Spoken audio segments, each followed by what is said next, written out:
bookmaker club, but we're not going to go there. It's just an interesting thing. What we're going to do is we're going to have a chat with this gentleman here. Hello.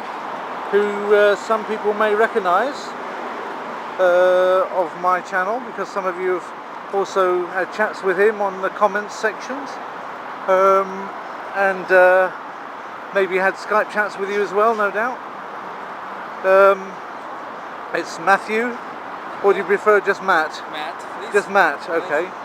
But Matthew is the correct full version, yes? Yes, Matthew. Yes.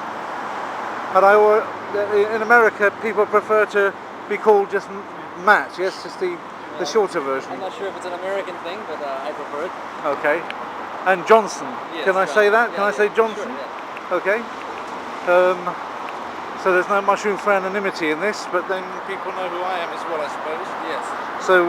So there we are, and you've got a channel on YouTube as well, if I remember. Remind me the name and remind the viewers the name if you don't mind. Yes, 9244 Matt. No, it's not my birthday. It's just a sort of a random number. Okay.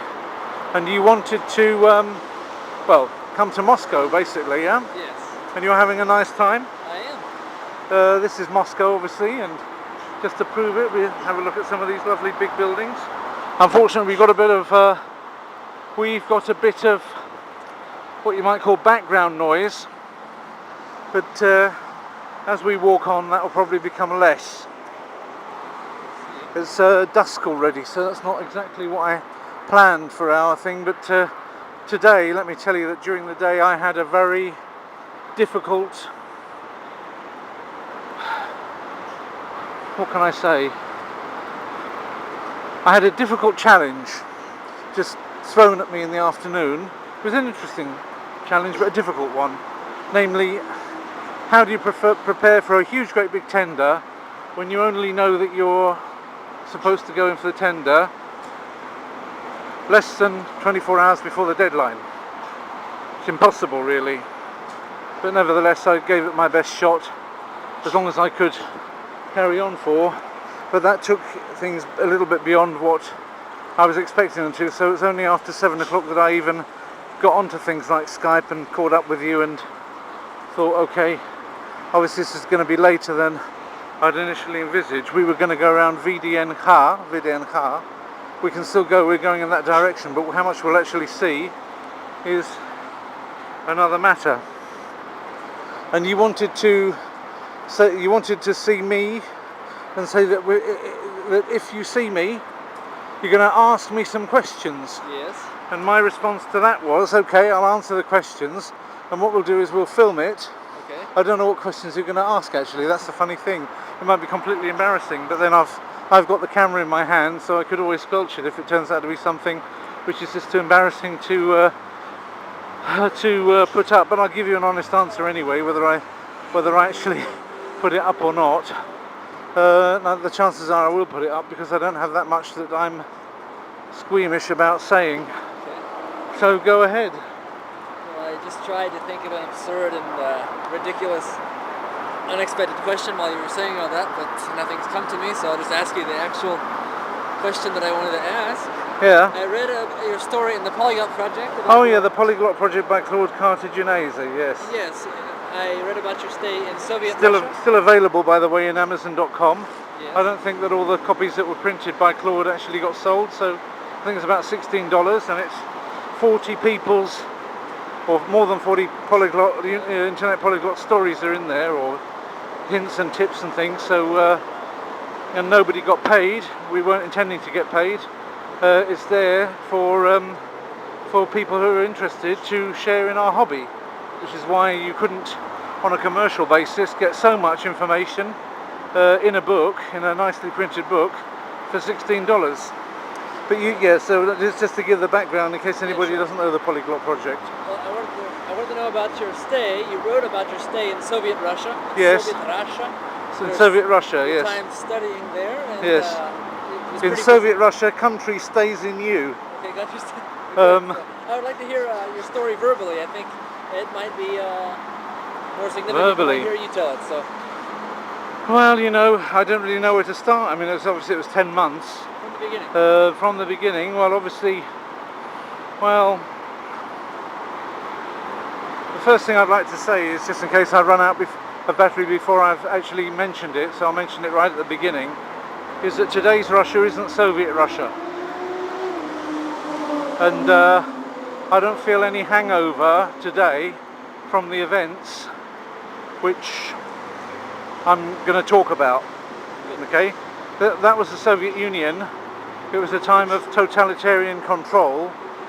It was a time of communist doctrine, where a godless doctrine was imposing itself on the will of people. And if there's anywhere on earth where that's happening today, well, I have to say it's more commonly seen now in the West. Let's move a little bit further from the road, because I feel like I'm bellowing against all that cars in the background. But if there's anywhere that's happening today, I don't feel it so much here in this country. There's actually quite a lot of freedom in this country, as long as you don't get on Mr. Putin's nerves too badly. Let's go that way a little bit, Matt.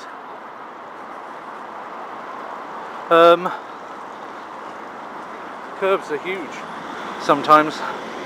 So I will say that if we walk along here instead, yeah, a little bit further from the road, then I won't have to shout. So I think in many ways the West, especially with the technology being used to spy on us, and Mr. Snowden, who told us all about it, right now hiding away in, of all places, Moscow Airport, or one of the two Moscow airports, Sheremetyevo. So it just goes to show that things change, yeah? So if you look in the Torah, you see how another Pharaoh comes along that knew not Joseph. And then Joseph's brethren and their seed, they all have to, well, think about what their future is going to be in Egypt, and they end up escaping. But for a while, Egypt was their escape.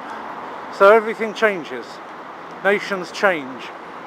And it may well be that Russia, which was the scourge of Christians in the 20th century, could be a refuge of Christians in the 21st, for all I know. Or Jews. Or Jews.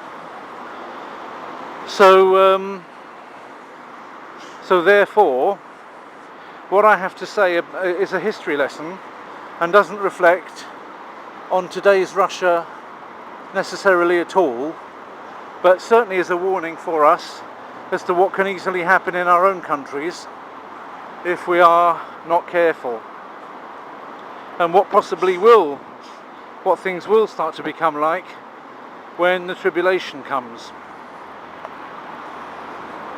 All over the world we have a world leader, an antichrist world leader, a usurper.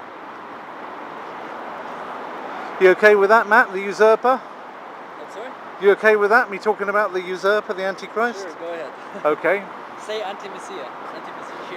You don't like the word Christ? That's fine. I'm just joking. Okay, righto. The anti-messiah sounds like an anti-macassar.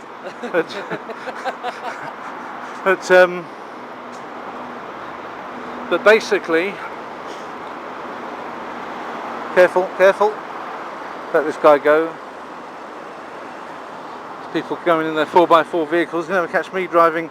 Well, actually, I did 10 years ago, drive that sort of thing around Moscow. But basically, I was a student, you know where, at Cambridge. In a sense, it doesn't really matter, because all of the British universities which were seriously teaching languages wanted you to do a year abroad. Yeah? That was always a hallmark of a good university on languages, that you would do a year abroad. And if you were studying Russian, there were a few things that you could do during the Cold War in order to have your Russian practice. But there weren't that many. One of them was to go to this place in Paris where they had a special Russian commune, a little bit similar to the little false English communes that they have in places like China, they have like phony Englishville, or phony Britishville, or phony Frenchtown, that of course is not real. And the emigres that were there were not necessarily reflective of what modern Russians thought or did anyway. So that was just like a tiny community in Paris, and wasn't attractive for me to go there. It attracted some people that were doing French and Russian, because you could kill two birds with one stone. However, I did Germanic languages with my Slavonic, and I wanted, anyway, the real thing. I wanted to go to Russia. I knew that there was persecution against Christians, but I felt that I should go anyway. And basically, there were two options. You could go to the Pushkin Institute in Moscow for 3 months, either at the beginning of the academic year or the end of the academic year, and then combine that with some other activities, possibly involving your other language. Or you could go for the whole academic year, in which case your basic option was Voronezh State University. That was your basic option. Now, the thing about Voronezh, let's go over that side, I think, Matt. Unless you want to see what Hotel Cosmos looks like, maybe that's an idea as well. Well, might be. Actually, that over there is not all that interesting, so we may as well take this one. It's just it's loud the whole time, that's the only Nachteil. In any event, Voronezh was the place where you could go and do a whole academic year, and it was the British Council that was put in charge at that time of selecting students from the second year of university, because usually you went out in the third year and then came back for a fourth in the UK system, from British universities, about 30 students per year to take part in a student exchange, effectively, whereby I think the people from all around Russia, went somewhere like Liverpool University. I'm not sure exactly where they went. I shouldn't say a particular university, but they went to one British university, and then Voronezh took students from all over Britain who were in their year abroad. And you had to, first of all, get interviewed. You had to go to London and get interviewed for your suitability to take part in the project. And of course, because they knew I wasn't in the habit of making a secret of it, that I was a Christian, they kind of, well, they dwelled on that quite a lot, and they kind of asked me some very probing questions, and to see whether, I was likely to end up in trouble. Well, and one guy afterwards, he told me that he was pretty sure that I would end up in trouble, but he could see that I was wanting to go anyway, and that he just couldn't, stand in the way of what I wanted to do. He just couldn't square it with me. He reckoned that if I did get into trouble, then that was all par for the course. That was all part of what would probably be a character building experience. A little bit like what the BBC did with those students that ended up in North Korea. Okay. Maybe they also had that view, I don't know. But basically, I was thankful to him for that, and I still am. And then there were others, people like Margot Light, who was pretty much on the left wing of politics, and a staunch lefty, I would say. Respect her for it. Obviously, I completely don't agree with her, but I respect her. I do respect Margot Light.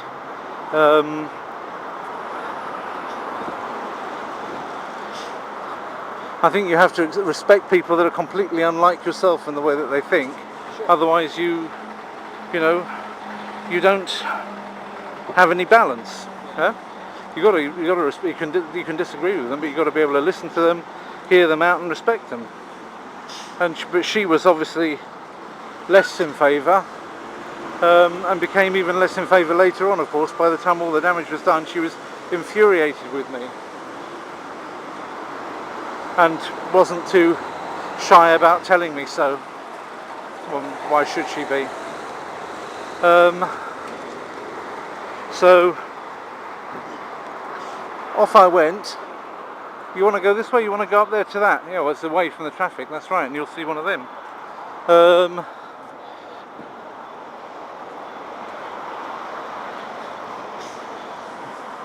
Circle around, that'll buy us some time away from the road. That's good, yeah, that's a very good idea. So off I toddle, you know, in September. We're in Moscow for a few days, doing some kind of induction. Then we all go down. Well, that was the first time I'd ever been on a plane, was flying into Moscow. We were in some hotel in the southwest of the city, which I might even recognise if I saw it now, because it's probably still there. Whoops. Get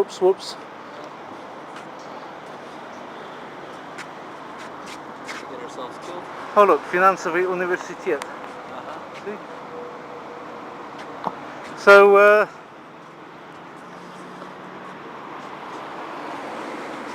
and of course,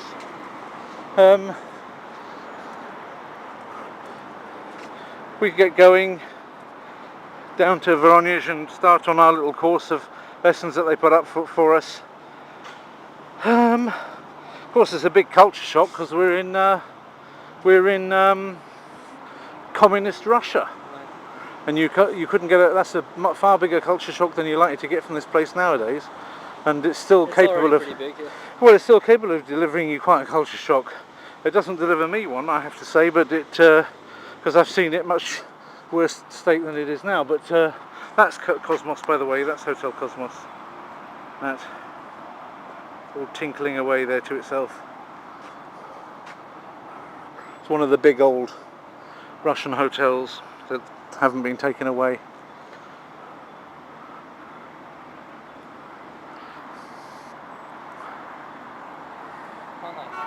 So, you know, they're giving us a course, they're giving us lessons. It soon becomes apparent that a lot of the people there, even though they're doing Russian at university, they barely know any Russian. They can't speak it in the year, whereas I'm going and speaking pretty much, yeah, and talking what I want to say in Russian, because I've been doing it since the age of 14. I've got a bit of a head start, and I've already got a bit of a method. So I'm already talking away to the Russians, and of course, being an evangelical Christian, I'm not shying away from giving my opinions on this and that. And of course, the Russians, they used to love to take every year. There was one the year before us. There was one the year before that. Every year they used to take somebody and kind of try to compromise them. We can sit down for a bit if you like. Yeah, sure. I'll be right there.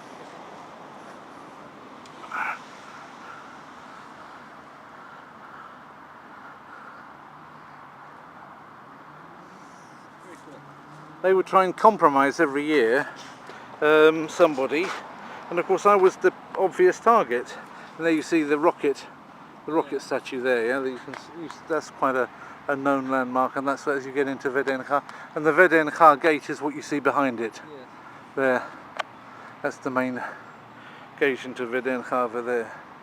So, so if you're, I mean, I don't know if this is the take on it that you were looking for me to say, or if this is the interesting bit that you want me to talk about. Well, over there you see there's the Telebashnya, the Ostankinskaya Bashnya. It was quite new when I visited Moscow that time, and they were, of course, it was the tallest building in Europe. They were all very proud of it, and they made sure we'd seen it. Now I live just, well, right next to it actually. So basically, they could see that I would be the good chap, that I would be the one that would be worth turning into a case study in the media for why Russians should stay clear of Western people. Obviously it was in their interests to show that Christians are all in the pay of the UK state, and all we're interested in really is destroying the communist experiment, which is there to improve humanity, and all we reactionary Christians can think of doing is to undermine it and to spy on it and to liaise with dissidents and to do all sorts of other horrible things that nasty religious people would do in order to scupper the chances of this wonderful experiment with human nature, which is going to lead us all into a much higher plane of existence. The communist revolution. We were there. We were the saddos spoiling it because we wanted to hang on to our horrible old superstitions. And if you had to do with foreigners, you better make sure that you have to do with the right type, because foreign delegations are riddled with these people that would get you into all kinds of difficulty with the Soviet state by turning you against your own mother Russia. Yeah, and that it was anti-Soviet, and that this was an example of how anti-Soviet and how anti-Russian, because they put the same thing together. And when I said to them, look, I'm not anti-Russian, I'm only anti-Soviet. I'm anti-communist, but I don't believe that that Russia's served by what you're doing anyway. So how does that make me anti-Russian? I'm pro-Russian because I want you guys to believe in something that doesn't suck. Right. Yeah, that makes me pro-Russian, but they didn't buy that argument. Yeah. So and neither do the Muslims today. When I use a similar argument on them, oh, you're so against us. You're probably a racist. I'm on the contrary. I love you guys. That's why I want you to believe something which doesn't suck. But they, unfortunately, doesn't wash with them, because the problem is that they can't get their heads around the fact that communism and Islam, as well for that matter, actually do suck. Both of them suck for completely different reasons, but they both suck. At the end of the day, they suck for the same reason. It's called the devil, but the strategy is rather different in both cases, because he manages to. Well, he's quite a player, is our opponent. Yeah, he's quite a player, and he does a lot of different things at the same time. So he's got plans A, B, C, D, and E, and F, and G, and he's got more plans in his head than the cat in the hat's got extra little cats with hats on inside of its own hat. Yeah? So, and that's why, if you can get attacked from all different angles by it's the same devil doing it, yeah? And usually using the Masons one way or the other to do it. So there we are. And what do you mean? All we do is take good men and make them better. All we are is a charitable organisation, somebody's saying at this point. He doesn't know anything about us. So well, that's what they say. They usually comment that way on my videos. But no, the problem is that they don't know anything about themselves. You see, this is the thing. I mean, they don't know what they're really into. That's the problem. Most Masons don't. Stories from some of them. But, yeah, well, if you get them that are high enough up, of course. But most of them really don't know. Most of them are there paying their dues, not even realising what those dues are end up financing. But in any event, they start following me to church. They start wondering how it is that I know about an underground church. And they want to know about it, and of course I had a girlfriend. Whether I should have had one or not is another matter, but I had a girlfriend, and they used her a lot, I think, and put the pressure on her. I'm not saying that I don't think she was a bad person, but I think she was certainly under a lot of pressure. She was put under tremendous pressure, because remember, in a situation like that, the state can simply say, the party can simply say,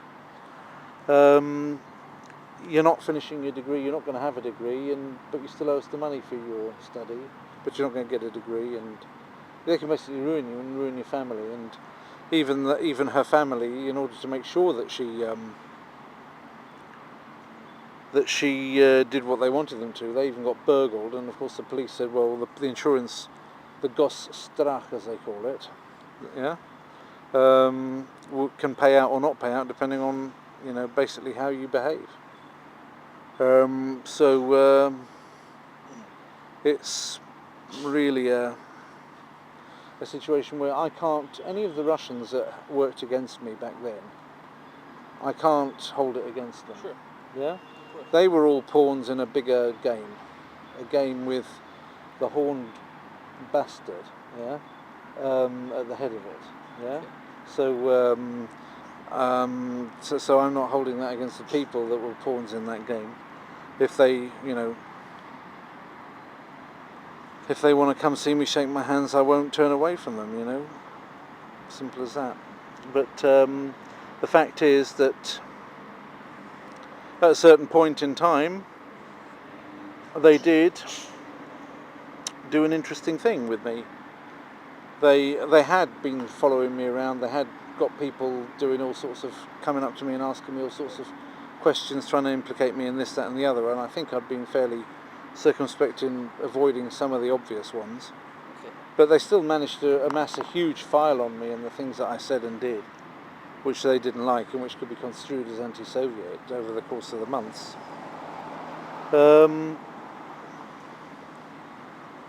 You only had to tell a joke in those days and it could be, completely turned against you. So if you were the person that they decided that was their fall guy for that year, which I was, then you had to cop it, basically.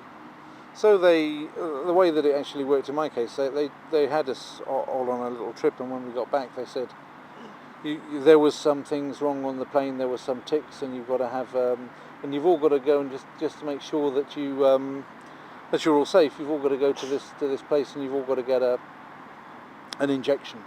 Okay. And the injection will make sure you don't develop, whatever these ticks had. And nobody could really work out what the hell these ticks were supposed to be. I mean, I suppose that they were trying to make out that there's an injection against Lyme's disease or something. But, the people, the starter of our group, who was the famous Richard Nerricker, he couldn't work out what they were talking about. The embassy said, well, I don't know what they're on about, but, best just go along with it.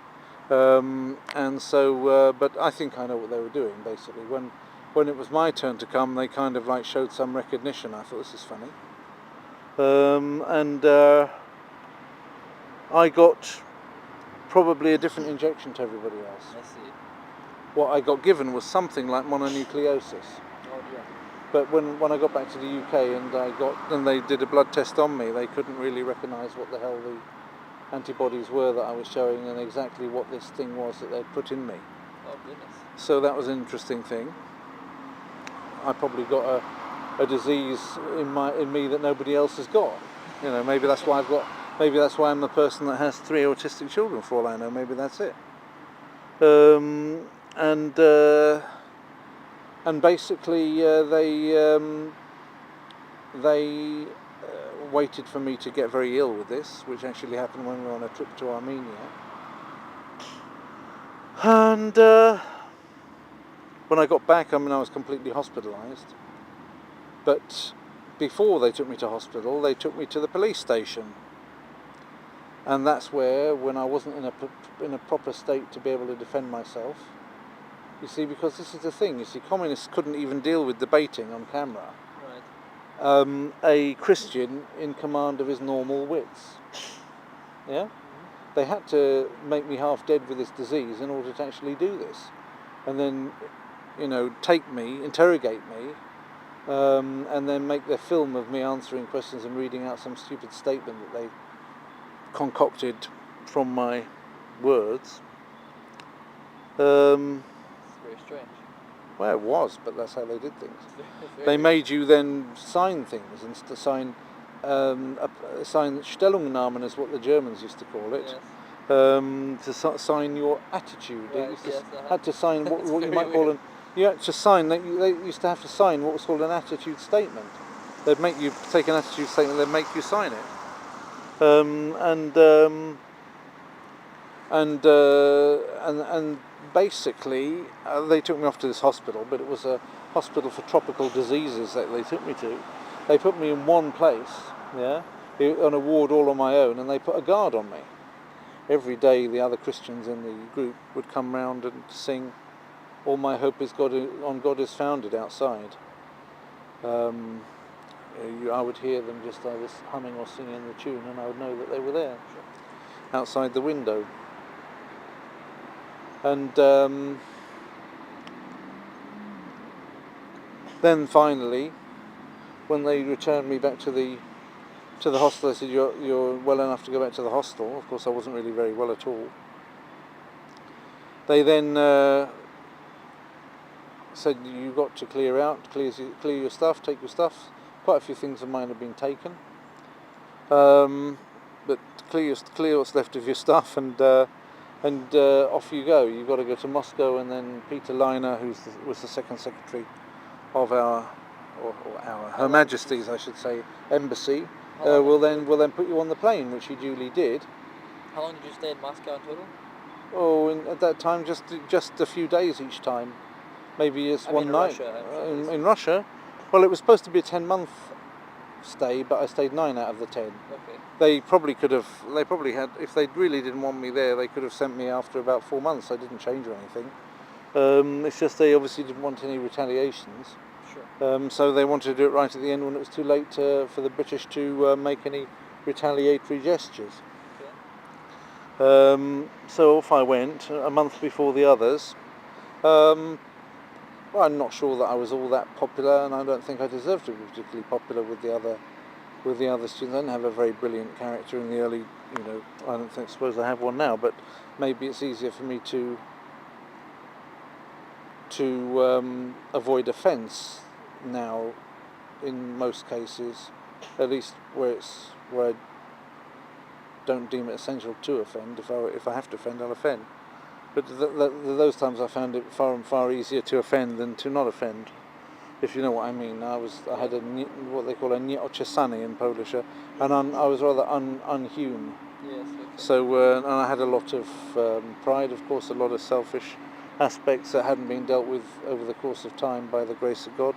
I'm sure I still have plenty, but probably less just by dint of time than I had then. So I don't suppose that there was all that much popularity on my part. However, the other students were very kind to me, and they bought me a nice present when they came through. I was there in Heathrow with my parents, took me down to Heathrow to meet them coming through, and we had a bit of a chat before they went their own way. Of course, I was very much in love with this girlfriend of mine, whose name was Olga, and I was very distressed about that, and I felt as though my life had been ruined in that way. She, of course, I didn't. We were going to get married, but that was all stopped. I wasn't allowed to go ahead. And by the time, in the end, I did get to see her again, and she came to the UK, her circumstances and mine had both changed, and it wasn't going to work out, so it didn't work out. But that was already some years later. It was about 3 years later. So, but certainly what it meant was that in the last year of university, I didn't try to do what some people do in their final year of university who've been linguists, and that is find a girlfriend so that even when you leave university, you've got another one of your peers from the university time is going to be your life partner. I didn't do something like that. And that probably had a lot of knock-on effects as well on me. But that was the reason at the time, was because I just had eyes for one woman, and she wasn't available. She was beyond the Iron Curtain, and the Iron Curtain hadn't come down yet. So that was very tough at that time. But God gives you much more back in the end. So just like Job, he loses one family, but he gets another family. I can say that this is absolutely true. I wouldn't exchange my current, the wife that I have for anybody else. That's for sure. So, or even my autistic children. Sure. Yeah. So I'm happy with what I have, and God knows how to bless, even through adversity. So even though at the time, when I recounted the things that had happened to me, people thought, "Oh, you've really been through the mill." And when I tell people afterwards, "Oh, yes, I have a wife with multiple sclerosis, I have 3 autistic children," people say, "Oh, you have been through the mill, or how do you have the strength to deal with it?" I just treat it all as a compliment from God, my Maker. Obviously, He gave me the strength to deal with it, and now He's given me the tests of it, which is a very interesting experiment to do with somebody, and I find it absolutely, in no way am I resentful of anything that He's tried to put me through, and the tests that He's done on me. I'm only sorry that I haven't passed many of them, but some I have, and then I say it's down to the grace of God, and hopefully that can encourage other people to do likewise. I don't know whether that was the sort of thing you wanted to hear. Or... Is there more? Well, there's 10 months of it, but I can't remember all of it. But in general terms, that's it in a nutshell, I think. Unless you want to ask me anything more specific about it. I found that it was very, very interesting. Thank you very much. Well, thank you. Okay, so we'll turn this off then.